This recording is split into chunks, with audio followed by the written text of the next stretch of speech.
Hello guys, I'm Doglightning. I'm a Grandmaster Nico support main, and my goal has been to make off-meta supports meta. We got Grandmaster on Nico support, Diamond 2 on Zoe support, and we're currently on our climb with Taliyah support, currently in mid-plat elo, but I felt like people kept asking for a guide, so I wrote myself the guide now, even though I usually wait till I hit Diamond. Check out my stream if you haven't. I'm streaming every day, and I love answering questions, and yeah, hope you guys enjoy this content. So I'll start with a quick overview if you don't want to listen, but basically I'm just going to be going over my guide, and you can just, you know, look at the guide, but if you don't like reading, like I don't like reading or anything, you can just listen to me. So overview quickly, I go Dark Harvest with Source Secondary, Flash Ignite. My builds, I like to start with Spell Thieves, and first back, Boots and Dark Seal is really good. She makes good use out of Dark Seal as an item. She has two builds I like to go. She has her Burst build, which is Magi's GLP Morelos to one-shot people, or her Sustained DPS build, which is the Magi's Rallies Leandri's build. Later, when you're full build with these three items, you can take out the Magi's for one of the situational items if you want, since in the later games, you know, you can get more efficiency out of them, and you might be losing stacks.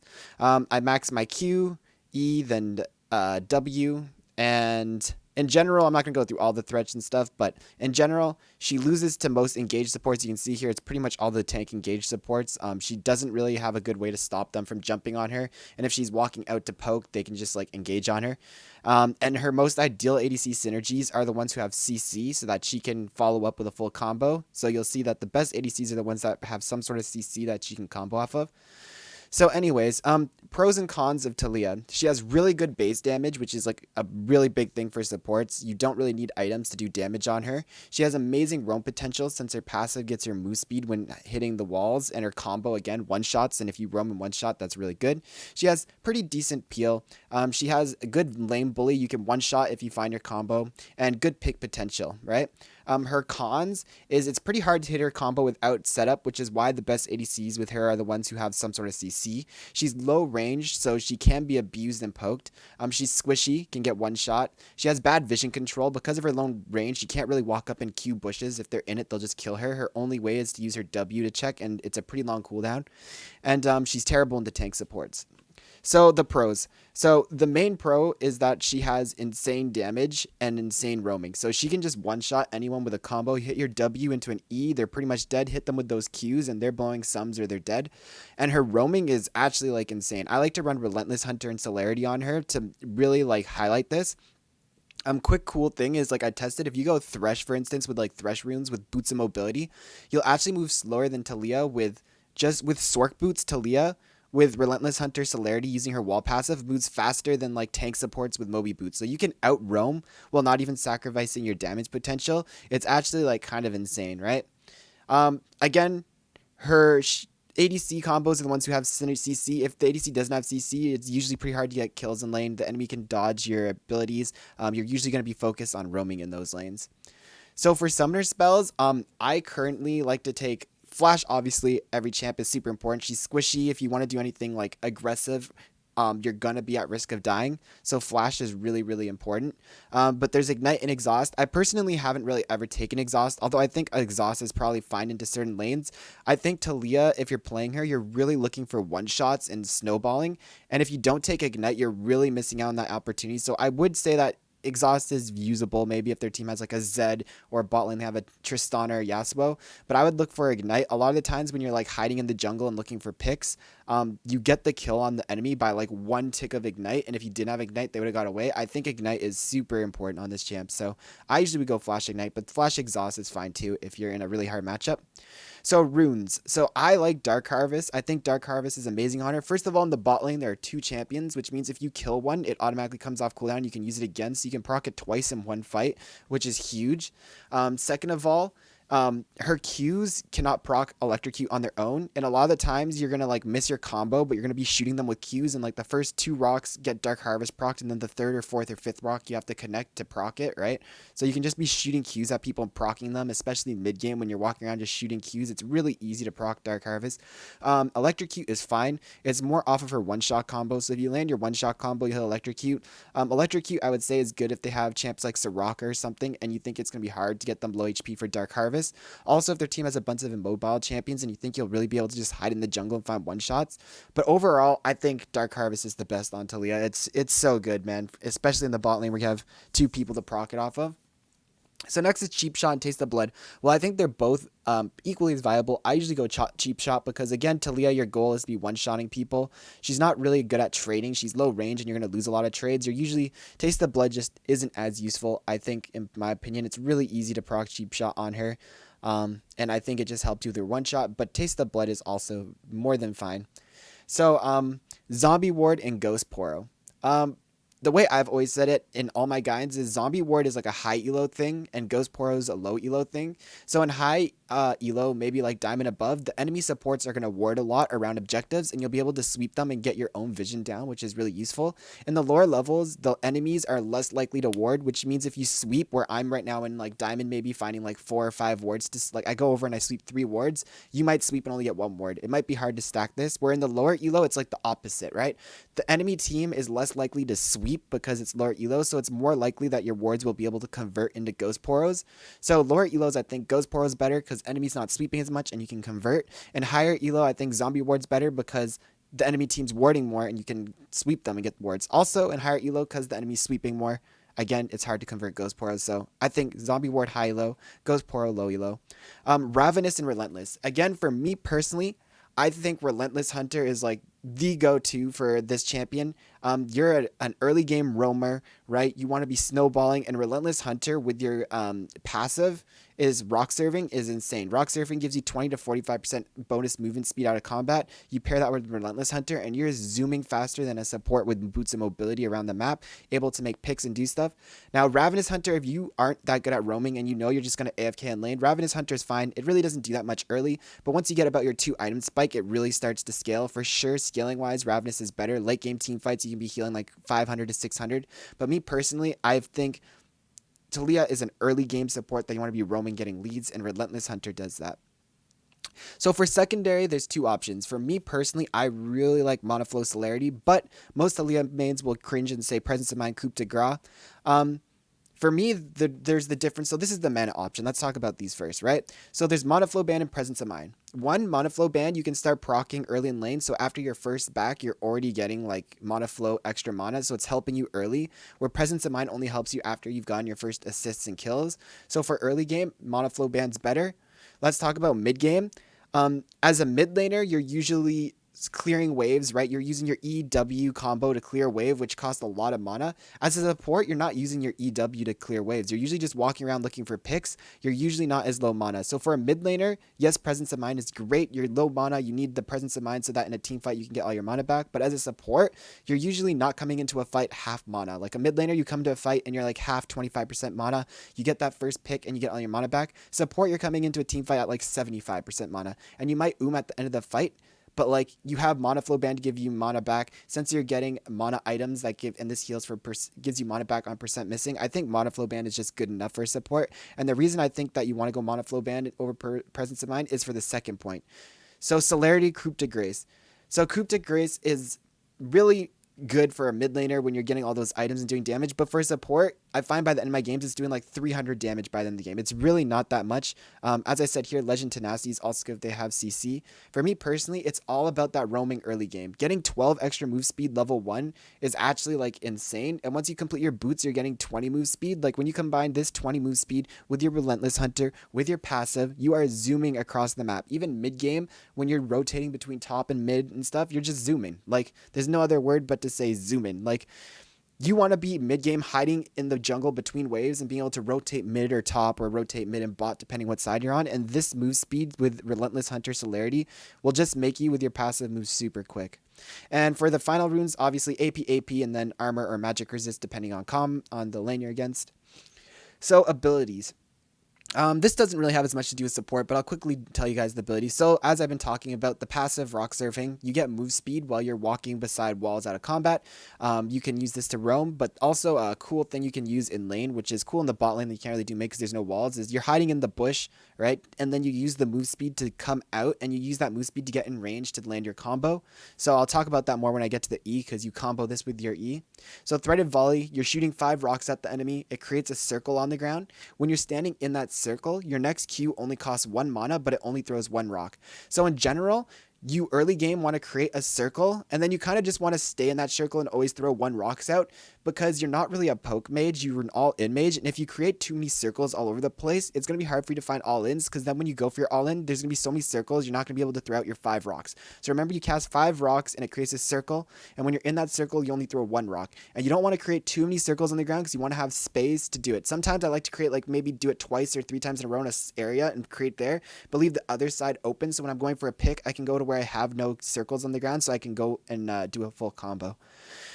Also, another thing is you can proc your mana flow band for the 1 mana cost Qs. So whenever my mana flow band's up early game, I go in there and I just throw 1 rock to proc the mana flow band, and I'm just trying to stack that, so my first back I can get that fully stacked.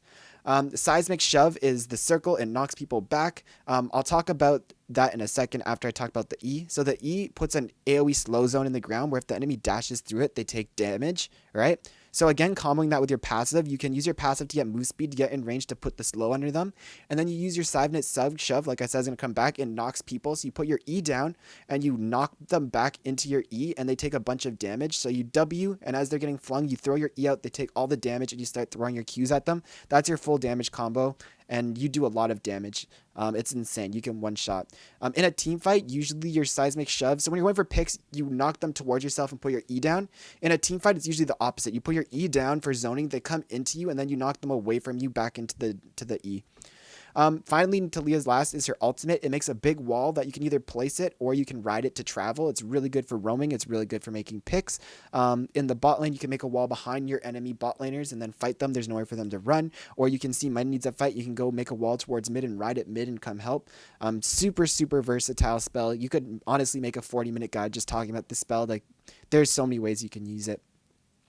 So for your spells, you go Q, W, E. Q level 1 to poke, W to look for a pick or disengage if they go in, and E for your full combo. Then you max your Q for the damage, your E for the damage, and then W last because it's just a utility. It doesn't really offer any damage really to your combo. It's just not as good as your E. Like, you're going from a 16-second to an 8-second cooldown, and this you're only going from 16 to 12. So like, you're literally like CDR wise too. It's too good. Just trust me and believe me. Q, W, E, then Q, then E, then W is the best. But I was trying Q into E before into like, say like a Leona, and like when the Leona goes in on you, you put the E down and they take all that damage. But the thing is you really just want your W to like disengage. You're not going to probably win the fight at that point until you're level 3. So yeah.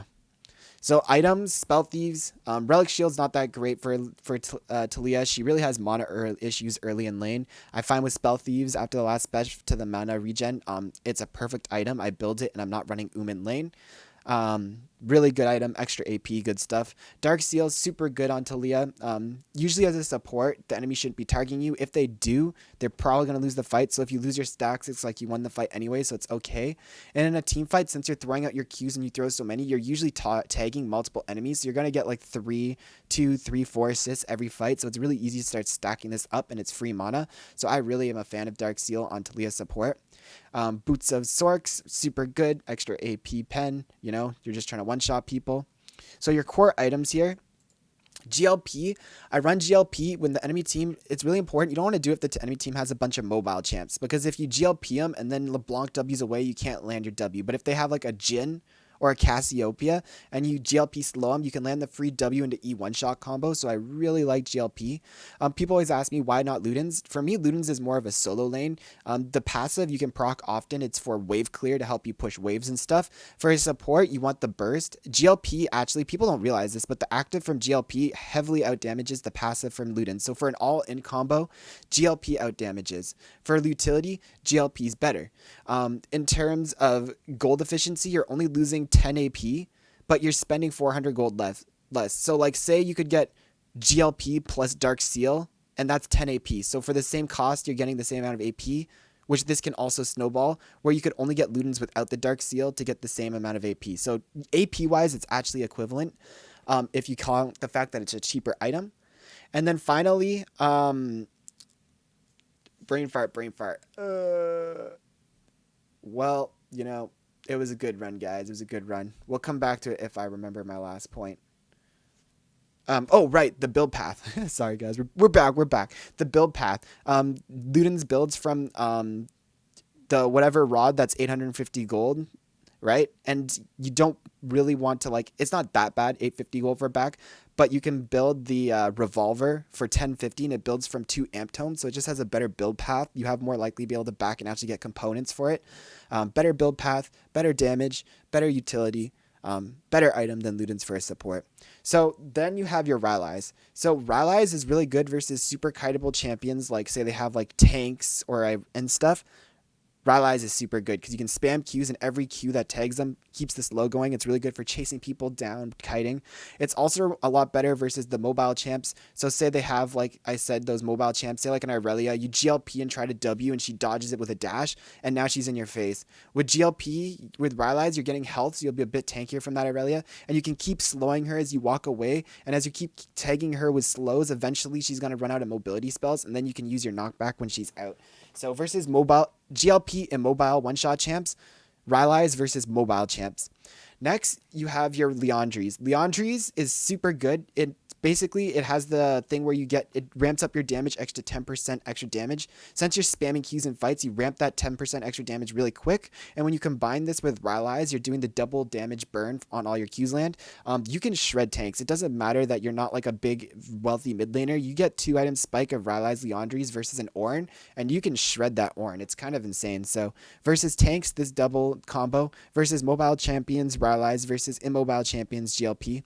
And then Magi's. So if you're inting really hard, obviously I wouldn't recommend it, but if you're even going early, Magi's is super good. So at 7 stacks, this item is actually gold efficient.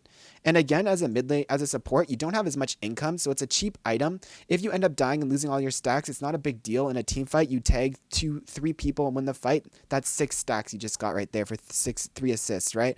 And 6 stacks is almost gold efficient. So even if you lose all your stacks, all it takes is one good fight and it's back to being gold efficient. Again, Taliyah is about roaming. You get 10% extra move speed if you get enough stacks. I think this is a great item for Taliyah, especially if you're going Rylai's Liandry's. You can get this first to get you some mana so you don't run And I really like this item. It's really good on her. Again, your support, the enemy shouldn't be targeting you, so you're less likely to lose your stacks. In a team fight, if they're tunneling onto you, you're probably going to win the fight even if you lose your stacks. So I like this item a lot. So situational. Morello's is one of the situationals that you could probably say is kind of core. Really good. All these heal champs in the game right now. Super good to tag on whenever. Also, if you're going like a one-shot build, a cool build is you can go like Dark Seal Spell Pen Boots into Oblivion Orb for the extra pen and just one-shot people and then not upgrade it and do like your regular like GLP and then upgrade it or something. So Morello is super good item. Zanya is pretty good. A lot of the time I find when the enemy teams have Zeds and like Rengars, they always go for me in one shot. So building this as a second item, super valuable. I don't really like Banshees too much as a support. It's too expensive, too many components to build it. But you know, if the enemy team has a bunch of AP or they have pick champs like Blitzcrank who are trying to hook you all the time, it can be okay item. Death Cap is super good when you're snowballing. Like if you get a Magi's first and then you're just snowballing out of control, you back with 1250 go and you're like, bam, let's just start building a Death Cap. Like you can just snowball out of control. And then Void Staff, super good if they have big tank units you're trying to shred. You can go Rylai's, Liandry's into Void Staff and just shred tanks. So super, super, super good.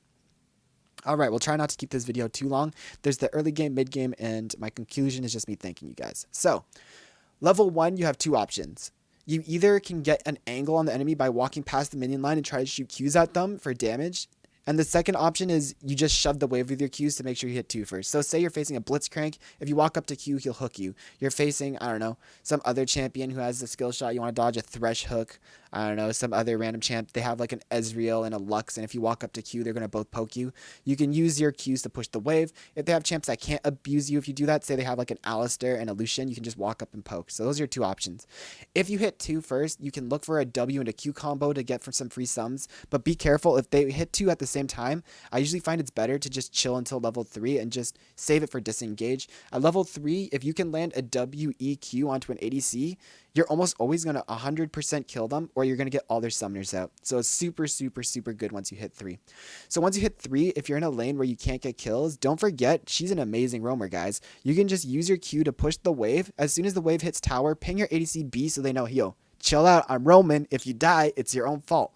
You can then use your move speed to go up the river and gank mid. And if you can't get mid, you can come back bot and you can keep this play pattern of shove the wave, roam mid, come back bot. Shove the wave, go mid, come back bot. She has so much move speed out of combat, you can't really get punished. It's sort of like, Bard, how he just roams all over the map, and then you're so annoyed because you're staying in lane and he's getting kills everywhere and he's not even falling behind and you can't do anything to stop it. She's kind of like the 2.0 of Bard, honestly. She can kind of roam better than him. She doesn't have the meeps to keep herself having like EXP, but she has better kill potential and better odds of getting kills if she roams. So honestly, if you're losing a 2v2, just roam. Yeah, so that's your early game, right? Hit level 2 first and look for a pick. If you hit 2 at the same time, wait for level 3, look for picks. If you can't find picks in your lane, shove wave and roam. That's the early game for Taliyah in a nutshell. Don't forget, after your first back, don't just go straight rock through the top side jungle, look for a gank top, look for a gank mid. If you can't find anything, you can just roam back bot, no big deal. You move super, super, super fast because you run Relentless Hunter, Celerity, Boots. You're zooming, trust me. Or don't trust me and try yourself and then believe me. So on the mid game is Taliyah. Usually what you want to do is you want to get vision in the enemy jungle. Do this safely, but if you can do it, it's so good. You get vision down and use your Oracle lens to sweep the area, and basically you just sit there and wait. Someone's gonna walk through the jungle. You find a pick and you can 100 to 0 them or force them back, and even if you kill them or force them back, you can then convert that into a Rift Herald, into a tower mid, into a dragon. So many different things you can do. The other good thing about doing this playstyle is when you're hiding in between the lanes, it means that your ulti is in range to help the mid lane or the top lane, or if you're in the bot side jungle, you're in range to help the mid lane or the bot lane. So you can just be chilling there, and you can use your ultis to go to your top laner, go to the lanes that need help, make picks. Even if you don't want to use your ulti, you have your passive and you can move to the side lanes quick. So usually you don't want to just be chilling in vision as Taliyah. When you're in vision, you're not scary. You're a low range mage and all your abilities are super easy to dodge. When you're sitting in vision, there's not much surprise you can do. But when you're hiding in the enemy jungle in a little brush and all of a sudden their jungler walks by or their top laner's rotating mid through the jungle and you just pop them and take out 90% of their health or kill them, that's where you're at your most devastating moments. So for team fights, usually on Taliyah, you want to play front to back. She's super squishy, super immobile, can get annihilated. So you just want to sit there, just throw your Qs out at people. Don't get too hasty with your WE combos. Save them for more disengaged tactics. You just stand by your carries throwing Qs. If their laners, divers are coming towards you, throw down your E. If they try to dive through it, they're taking damage. You can knock them away with your W. Just keep your carries safe and play front to back. You have your ulti now. How you use that for team fights, it's pretty hard. There's 3 options that I basically came down with. You're doing an objective like Dragon Baron and they're trying to force a fight and you use your wall to block them off while you finish the objective. That's one way. You're in the middle of a team fight and you can split the fight in 2 where you send half their team on one side of the wall and the other half on the other and you can make picks. And the final way, the most risky, is if your team has dive champs, like say a Kha'Zix who's diving their ADC, you can use your ulti to go to the backline and help your Kha'Zix dive. But again, this is risky. You're super immobile and if you fail, you're going to die. So I would usually only do that if you have someone diving with you. But in general with Taliyah, front to back, use your E and W reactively for disengage and use your ulti to split the team fight or dive with someone on your team. Anyways, I hope you guys enjoyed the guide. Again, I'm Doglightning, Grandmaster Nico support main. I play Taliyah on Mondays right now. I've really been enjoying this pick. You guys should try it. It's super fun. I hope you guys enjoyed the guide and I hope you guys will check out my stream. Anyways, till next time. See you guys.